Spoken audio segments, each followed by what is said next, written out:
પણ કોઈ અંતકાલે જો ભાગવતજીને સાંભળી લે તો એને તો લેવા માટે પરમાત્મા પોતે આવે છે. જેને ભાગવત સાંભળ્યું છે એનો અંત સમય ભગવાન સંભાળી લેતો હોય છે. નહીં તો આપણા હાથમાં નથી હોતો અંત સમય. ભલે આખી જિંદગી ભગવત સેવા સ્મરણ આપણે કર્યું હોય, અને મોટી વાત એ મંદિરમાં બેઠા હોઈએ, ઠાકોરજી આગળ બેઠા હોઈએ, પ્રભુ આંખની સામે હોય, તોય મન ભગવાનમાં નથી રહેતું. તો એવો ભરોસો ને ખાતરી તમને ખરી કે છેલ્લી ઘડીએ હોસ્પિટલમાં હો અને ઓક્સિજનના બાટલા ચડતા હોય, આજુબાજુ ડોક્ટર અને નર્સો ઊભી હોય, ત્યારે મન ભગવાનમાં જશે? એવી ખાતરી કરી? મંદિરમાં ભગવાન આગળ બેઠા હોઈએ તોય મન ભગવાનમાં નથી રહેતું, તો અંત ઘડીનો ભરોસો કરો. પણ જેણે ભાગવત સપ્તાહ સાંભળી છે એનો અંત સમય ભગવાન ક્યારે બગડવા નહીં દે. છેલ્લી ઘડીએ પણ એના ચિત્તમાં આવીને ભગવાન બેસી અને એનો છેલ્લો સમય સુધારી દેશે, એનો ભવ સુધારી દેશે. છેલ્લી ઘડી પણ આપણે ત્યાં બહુ મહત્વની ગઈ છે. કોઈ ને કોઈ પ્રકારે, કારણ કે જયારે દેહનું ભાન ન હોય ત્યારે ચિત્તમાં આવીને ભગવાન, જેને ભાગવત સાંભળ્યું છે એના હૃદયમાં આવીને બેસી જાય છે.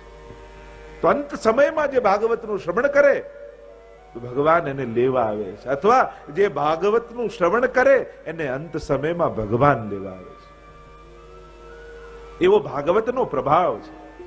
અને હજી તો જ્યાં સનત કુમારો કેવલ ભાગવતના મહાત્માનું વર્ણન કરતા હતા, એટલામાં આખો પંડાર ખીચોખીચ ભરાયેલો હતો. એટલામાં એક યુવાન સ્ત્રી બે યુવાન પુરુષોની સાથે પ્રગટ થઈ ગઈ. બધા જ અંદર વાત કરવા લાગ્યા, આ સ્ત્રી અચાનક ક્યાંથી આવી, આ બંને યુવાન પુરુષો કોણ છે? અને જ્યાં અંદર ચર્ચા કરવા લાગ્યા એટલામાં સનત કુમારોએ કહ્યું, ચિંતા ન કરશો, આ બીજું કોઈ નહીં, આ સ્વયં ભક્તિ મહારાણી છે, જે પોતાના જ્ઞાન અને વૈરાગ્યની સાથે અહીંયા પ્રગટ થયા. આ ભાગવત કથાનો પ્રભાવ એવો છે, હજી તો કથા શરૂ નથી કરી, કેવલ મહાત્મ્યની ગાથા ગાઈ છે, પણ આ મહાત્મ્યનો પ્રભાવ એવો છે, એનાથી વૃદ્ધ થયેલા જ્ઞાન અને વૈરાગ્ય બંને યુવાન થઈ ગયા. જો કથા થઈ રહી છે ગંગાજીના કિનારે, જ્ઞાન અને વૈરાગ્ય ભક્તિ મહારાજની સાથે છે યમુનાજીના કિનારે, પણ આ કથા જે નિમિત્તે જ્યારે પણ કરો, પણ જેના માટે કરી હોય ત્યાં સુધી પહોંચી જ જાય છે. આ કથાનો આ પ્રભાવ છે. ઘણી વાર લોકો ઘણાની પાછળ કથા કરતા હોય અને કેટલા વર્ષો પછી કરતા હોય, એમ થાય કે આટલા વર્ષો પછી પણ એમને પહોંચે. કથા જે નિમિત્તે કરી છે ત્યાં સુધી એ પહોંચે જ છે.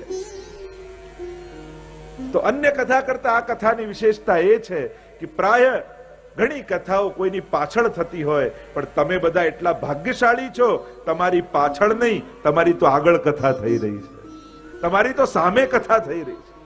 અને શ્રેષ્ઠ પક્ષ એ જ છે, આપણા ગયા પછી બધા કરશે એવા પ્લાનિંગ કરવા કરતા આપણી હાથે ને આપણી સામે જ કરી જવું.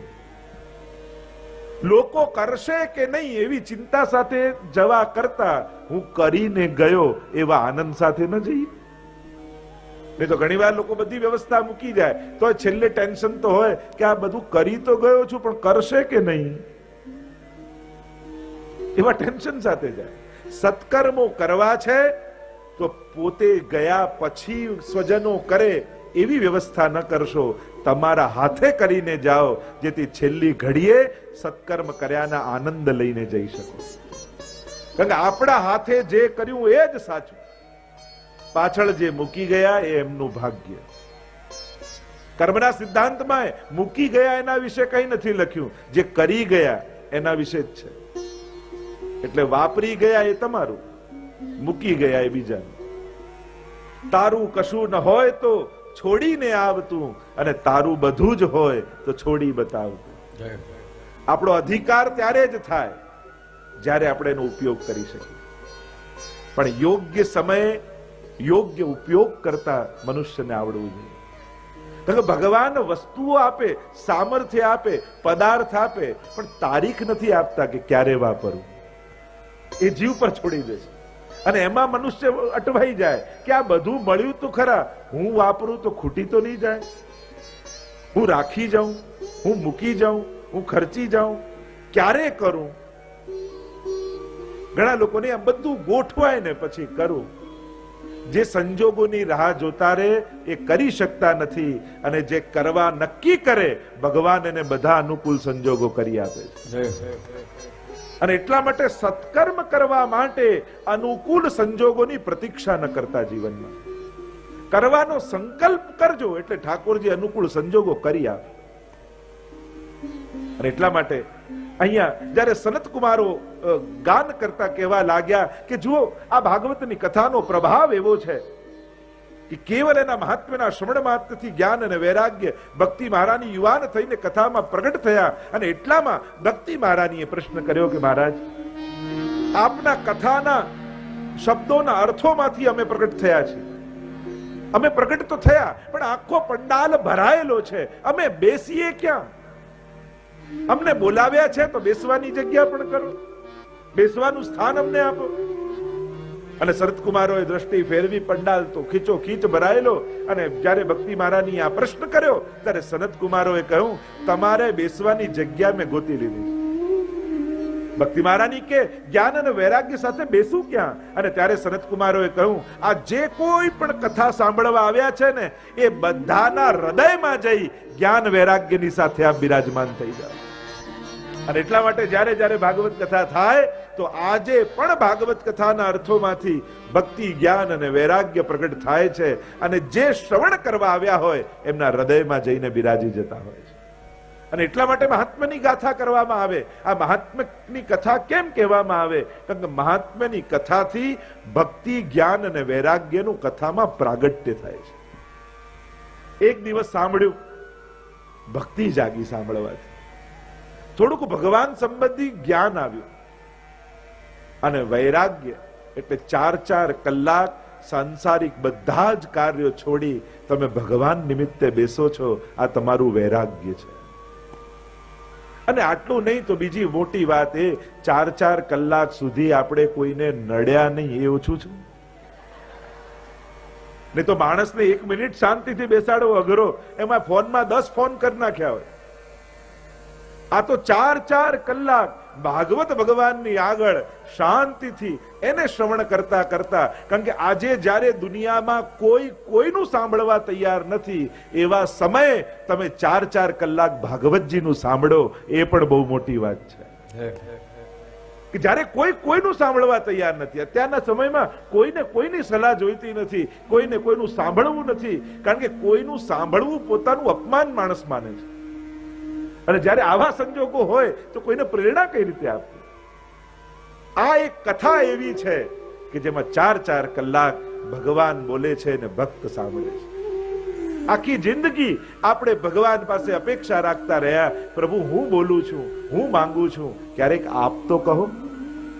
અને જ્યારે આવી વિનંતી ભક્ત કરે ને ત્યારે ભગવાન એને ભાગવત કથામાં મોકલી દે. ચાલ હવે હું બોલું અને તું સાંભળ. બસ જેમાં ભગવાન બોલે ને ભક્ત સાંભળે એનું નામ ભાગવત કથા છે. ભાગવતનો અર્થ જ થાય ભગવતા પ્રોક્તમ ભાગવતમ. જે ભગવાને કહ્યું છે એ ભાગવત છે. એટલે કે ભાગવતના વક્તા ભગવાન પોતે છે.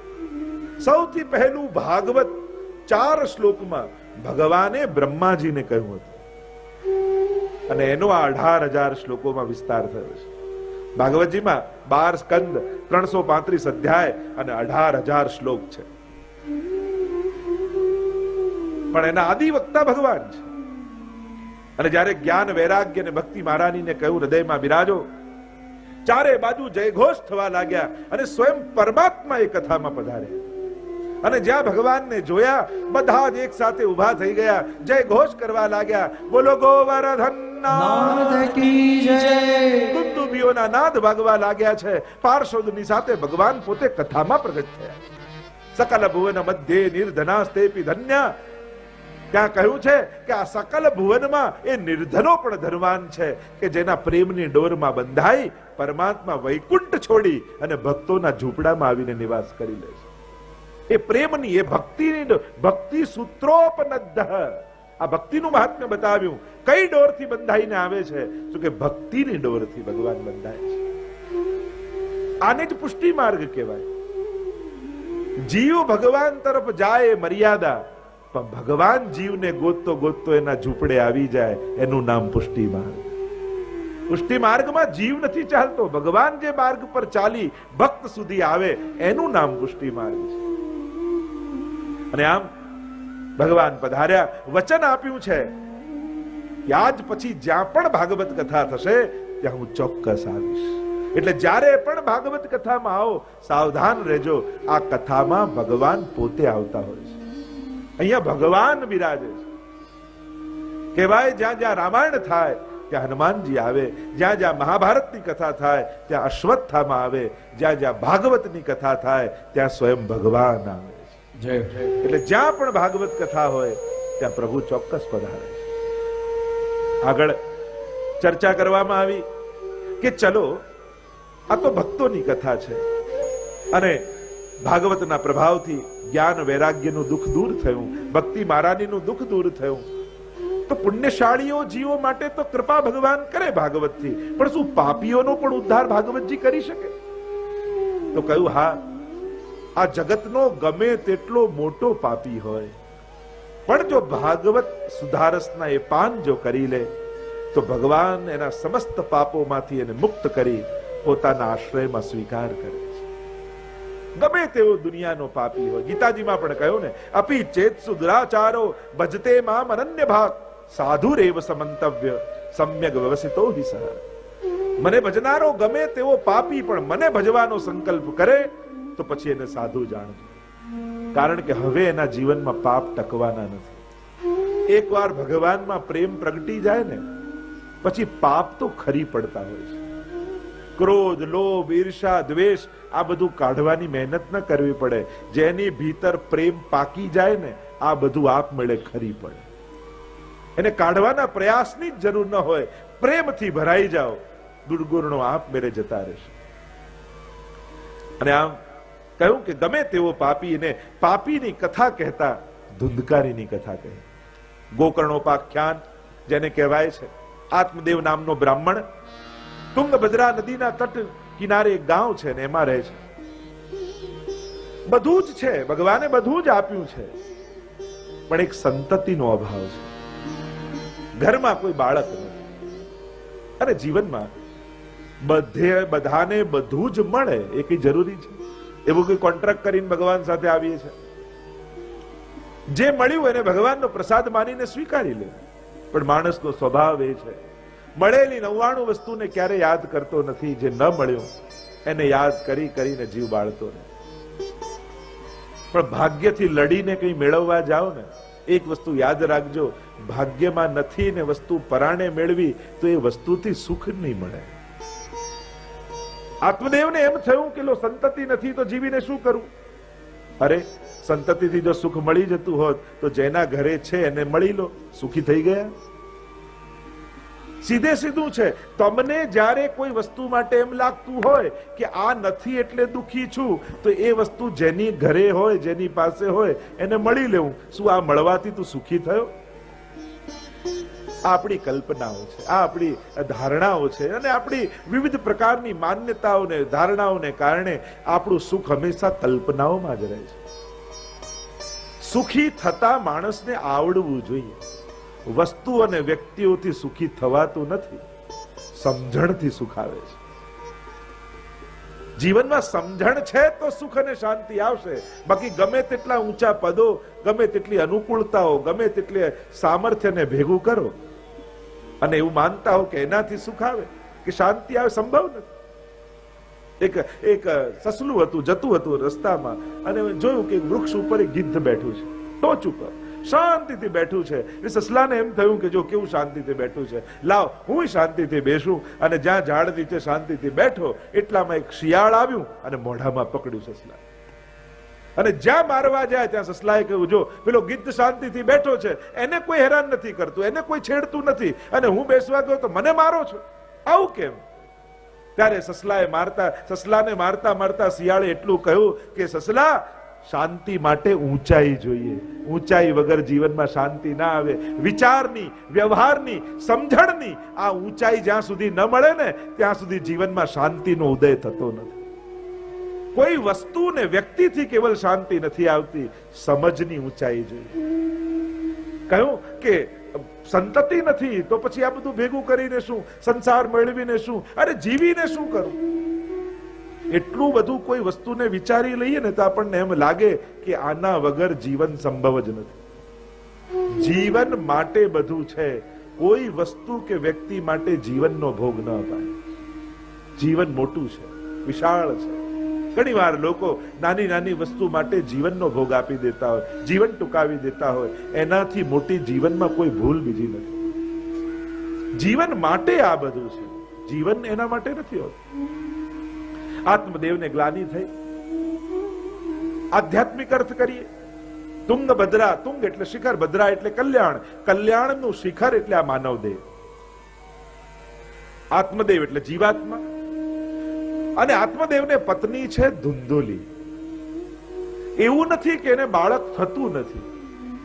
મહાત્માની કથામાં એવું આવે છે કે આ માં બનવા માંગતી નથી. અનેક અનેક તર્ક કુતર્કો આપે છે. અરે જો સુખદેવજીની જેમ 16 વર્ષ રહી જાય, કોઈ ચડાઈ કરે તો હું ભાગીને કેમ જાઉં, અરે મને મારું શરીર આમ થઈ જશે, મને રોગ લાગી જશે, તો અનેક અનેક પ્રકારના તર્ક કુતર્કો આપે છે. માં નહીં બનવાનું. અને આત્મદેવને એમ છે કે બાળક થતું નથી.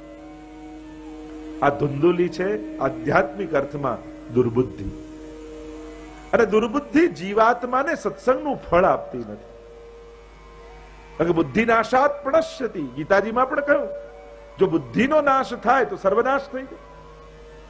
તો આ દુર્બુદ્ધિ સત્સંગનું ફળ લેવા દેતી નથી. અને આત્મદેવને એમ થયું કે જો સંતતિ નથી તો જીવીને શું કરું? આવ્યા ગામની બહાર, તળાવના કિનારે ઉભા રહી અને વિચાર કરવા લાગ્યા કે લાવ હું કૂદીને જીવન ટૂંકાવી દઉં, જીવન સમાપ્ત કરી દઉં. અને જ્યાં કૂદવા જાય ત્યાં નજર પડી એમની. એક મહાત્મા બેઠા છે, એનું તેજ દૈદીપ્યમાન થઈ રહ્યું છે. થયું કે આમના ચરણે જાઉં અને સાંભળ્યું છે એવું કે કોઈ મહાપુરુષના આશીર્વાદ લો તો એ ભાગ્યને પણ બદલી નાખવાનું સામર્થ્ય રાખતા હોય છે. દોડતા ગયા આત્મદેવ, ચરણોમાં પડ્યા, પ્રણામ કર્યા, આજીજી કરતા કહ્યું કે આપ કૃપા કરીને આશીર્વાદ આપો, મારા ઘરે પારણું બંધાય. મહાપુરુષે આંખ બંધ કરીને જોયું અને આંખ ખોલીને કહ્યું કે આત્મદેવ, આ જન્મમાં નહીં 7 જન્મ સુધી તારે કોઈ સંતતિનો યોગ જ નથી. અને જ્યારે કોઈ આવું મહાપુરુષના મુખે સાંભળ્યું અને હવે તો મનમાં એવી ગ્લાનિ થઈ, હવે જીવીને શું કરું? માથું પછાડવા લાગ્યો. આત્મદેવ કહેવા લાગે જો આપ કૃપા નહીં કરો તો અહીંયા ને અહીંયા જીવન ટૂંકાવી દઈશ અને બ્રહ્મ હત્યાનું પાપ આપને લાગશે. કરુણા જાગી મહાપુરુષને અને ઝોળીમાંથી ફળ કાઢી અભિમંત્રિત કરીને આપ્યો આત્મદેવને અને કહ્યું જા આ ફળ તારી પત્નીને ખવડાવજે, ઠાકોરજી કૃપા કરશે તો તારા ઘરે પારણું બંધાશે. પ્રસન્ન થઈ ગયો આત્મદેવ. ખુશ થતો થતો હાથમાં ફળ લઈને દોડતો દોડતો આવ્યો. ધુંધુલીને કહેવા લાગ્યો જો ઠાકોરજીની કૃપા થઈ ગઈ છે, આ ફળ તું ખાઈશ તો આપણા ઘરે પારણું બંધાશે. અને ધુંધુલીએ તો ફળ લઈને પાછું માથે માર્યું કે ક્યાં પાછી આ લપ આવી. બધું જ ઘરમાં શાંતિ થઈ ગઈ હતી, બધું ભૂલાઈ ગયું હતું અને પાછું આવ્યું. આત્મદેવ જ્યાં ગયો પોતાની બહેનને બોલાવી. અને દુર્બુદ્ધિની બહેન છે દુસ્સંગ. બુદ્ધિ બગડે ને પછી દુસ્સંગ ગોતવા ન જવું પડે, સામેથી જ આવી જાય. અને દુર્બુદ્ધિ અને દુસ્સંગ આ બે જ દિવસે ભેગા થયા પછી એનું પતન કરતા કોઈ ન રોકી શકે. બુદ્ધિ ખરાબ હોય, વિચાર ખોટા હોય તો સારા વ્યક્તિનો સંગ રાખજો જેથી સદવિચારો આપે.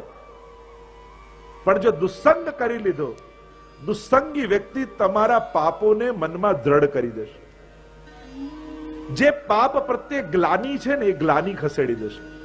એટલે કે પાપ કરતા પણ મનમાં સંકોચ નહીં આવે.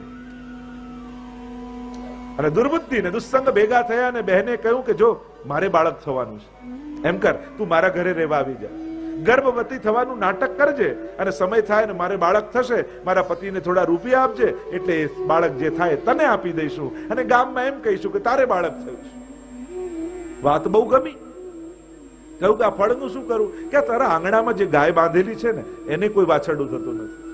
એમ કર આ ગાયને ખવડાવીને જોઈએ તો ખરા કે આ ઋષિએ કઈ અભિમંત્રિત કરીને આપ્યું છે કે એમને પકડાવી દીધું છે.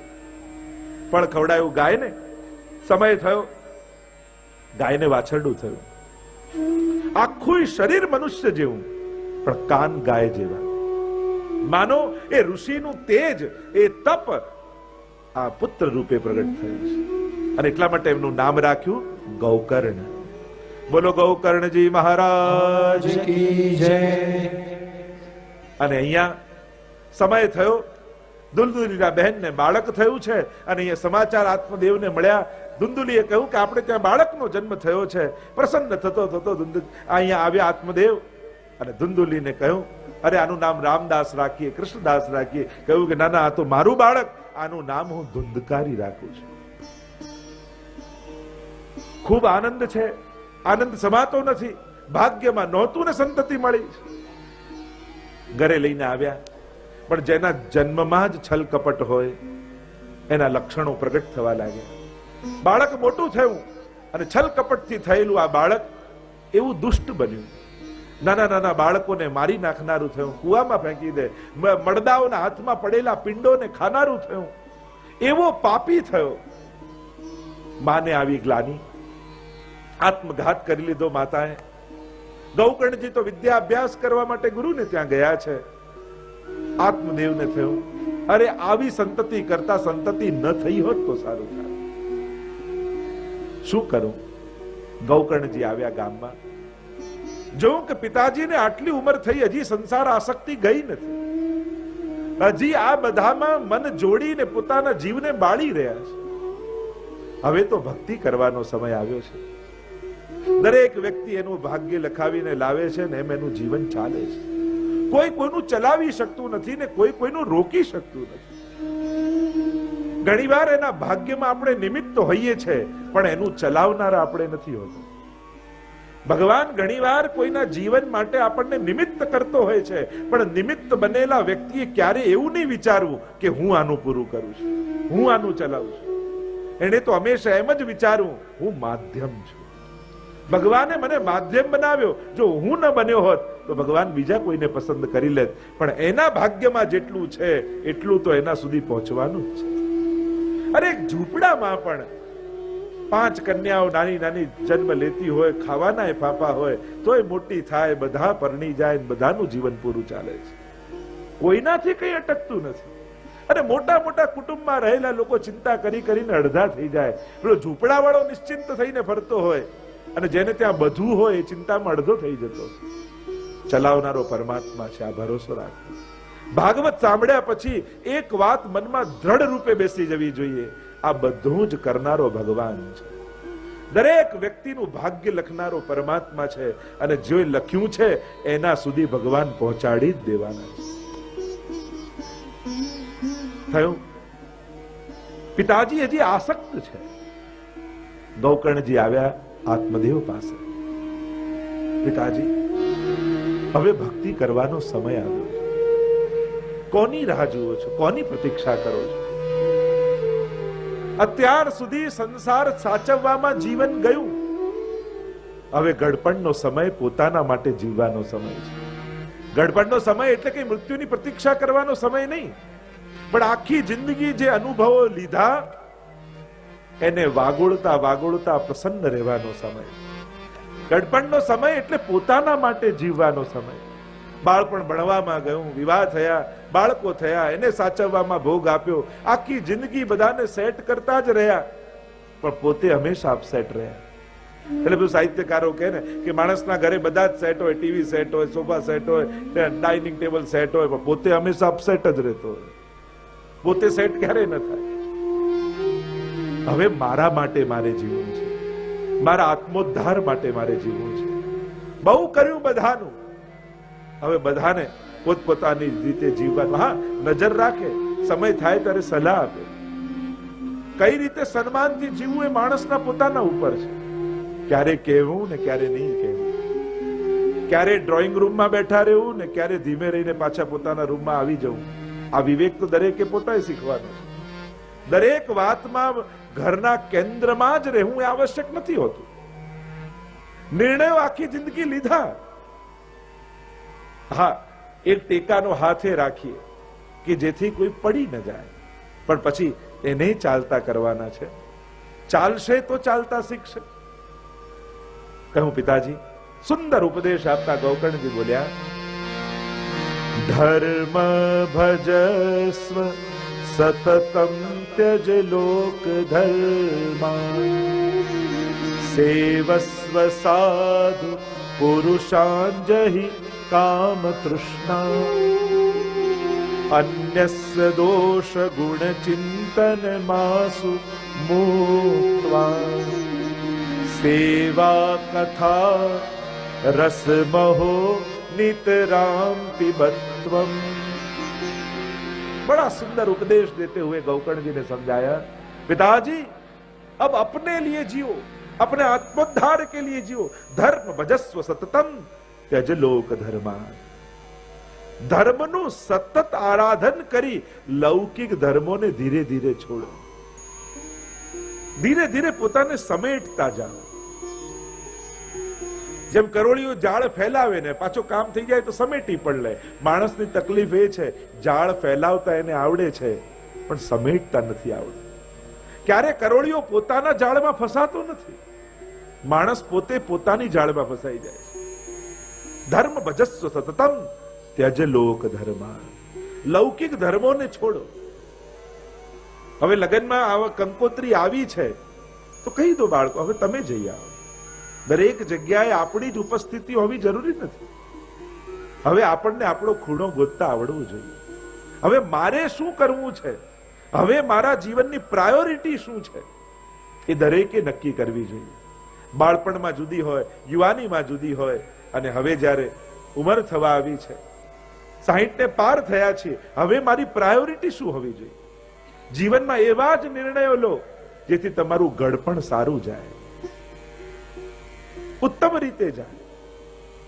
કારણ કે હવેનો સમય ભગવાનની ભક્તિ કરવાનો સમય છે। હા, સંસારની જવાબદારીઓથી ભાગવાની વાત નથી, પણ જવાબદારીઓ હવે ધીમે ધીમે બીજાને આપવાની વાત છે। એક છે જવાબદારીઓથી બચવું, બીજું છે જવાબદારીઓથી ભાગવું, અને ત્રીજું છે જવાબદારીઓ હવે બીજાને આપવી, સુપ્રત કરવી। આ રીતે આપણી પરંપરા, આ રીતે આપણો પરિવારનો રિવાજ અને આ આપણી કુળ પરંપરા, બસ એ મોભો તું જાળવી રાખજે બેટા, એવા આશીર્વાદ આપી અને એ પરંપરા અને રિવાજોને સાચવે। પોતાની પરિવારની કૌટુંબિક જે સંસ્કારો છે એ આગળની પેઢીમાં જાય એવી વ્યવસ્થા ધીરે ધીરે કરવી। કારણ કે બાળપણ અને ઘડપણ બંનેના તમે જોશો તો બંનેની શરૂઆત એક સરખી જ થાય। ઘૂંટણથી ચાલતો થાય એટલે સમજી લેવું કે બાળપણ આવ્યું, અને ઘૂંટણ દુખતા થાય એટલે સમજી લેવું કે પહેલા 2 પગથિયાઓ કૂદકા મારી મારીને આગળ જતા હોઈએ, પછી દરેક પગથિયે શ્વાસ લેવા ઉભા રહેવું પડે એટલે સમજી જવું।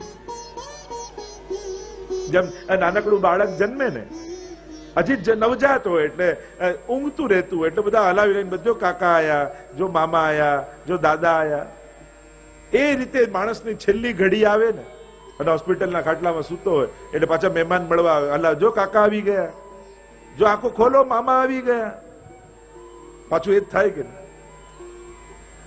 બાળક નાનું હોય ને એટલે માં સમજાવે કે જો બેટા આમ ના ખવાય, આમ ખવાય, અરે આવું ના બોલાય, બધાની વચ્ચે આમ બોલાય, આમ ના બેસાય, આમ બેસાય। એ જ દીકરો મોટો થાય ને બા ગરડા થાય એટલે કે બા બધાની વચ્ચે આવું ના બોલાય, બા આ રીતે ના બેસાય, આમ બેસાય, બા આ રીતે ના ખવાય, આમ ખવાય। આ દુનિયા તો ગોળ છે, બધું ફરી ફરીને પાછું આવે છે, અને એટલા માટે જે આપ્યું છે એ ફરીને પાછું આવશે। સન્માન માણસે પોતાની જાતે, જો અમુક વસ્તુ માંગવાની ન હોય, મેળવવાની હોય। પ્રેમ માંગો મજા જ ના આવે, એ તો મેળવવાનો। સન્માન માંગો મજા જ ના આવે, એ તો સન્માનીય બનવું પડે, મેળવવાનું। અમુક વસ્તુ મેળવવાની હોય, એ માંગવીને મળે એમાં મજા જ નથી। સન્માનીય થવું પડે, આદરણીય થવું પડે। આપણા પરિવારના આદર્શ રૂપે આપણે આપણી જાતને પ્રસ્થાપિત કરવી પડે। શું આપણા ગયા પછી તમે એમ માનો છો કે આપણું જીવન એવું છે કે ઘરમાં જ્યારે પણ કોઈ ધર્મની, સત્કર્મની વાત નીકળશે તો આપણી સંતતિઓ આપણને યાદ કરશે કે પપ્પા જેવું મારે કરવું છે, મારે મમ્મી જેવું કરવું છે। જ્યારે આપણે આપણી પ્રેરણા, કારણ કે આપણે કાયમ માટે પરિવારમાં રહેવાના નથી, પણ આપણી પ્રેરણાઓ કાયમ માટે આપણા કુળમાં રહેવી જોઈએ। આજે પણ કંઈક સારું થાય તો કેવા આપણા વડીલોને યાદ કરીએ આપણે, કે અમારા દાદા મરજાદી હતા, બા આમ મરજાદી હતા, કઈ રીતે ધર્મ પાળતા, એની પ્રેરણા લઈએ છીએ। લોકસ તદનુ વર્તતે. ગીતાજીમાં પણ કહ્યું ને, લોકો અનુવર્તન કરનારા છે. અને એટલા માટે ઉપદેશ આપવા કરતા પ્રેરક બનવું, પ્રેરણા આપવી. કારણ કે ઉપદેશ આપવા માટે ખાલી જુબાન ચલાવવાની જરૂર હોય છે, પણ પ્રેરણા આપવા માટે આખા જીવનનો ભોગ આપવો પડતો હોય છે. ત્યારે આપણે પ્રેરણારૂપ પરિવાર, કુટુંબ અને સમાજ માટે બનતા હોઈએ છીએ.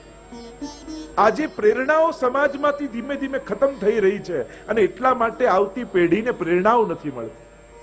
આપણે એમ કહીએ કે હવે આવતી જનરેશનને દિશા નથી, ભટકી રહી છે. એનું મૂળ કારણ કોઈ બગડ્યું છે એમ નહીં, સમાજમાં પ્રેરણાઓ ધીમે ધીમે ખતમ થઈ રહી છે, આદર્શો ખતમ થઈ રહ્યા છે, આઈડિયલો જઈ રહ્યા છે. અને જ્યારે સમાજમાં આઈડિયલો ન રહે ત્યારે આવતી પેઢી ભટકવા લાગે છે.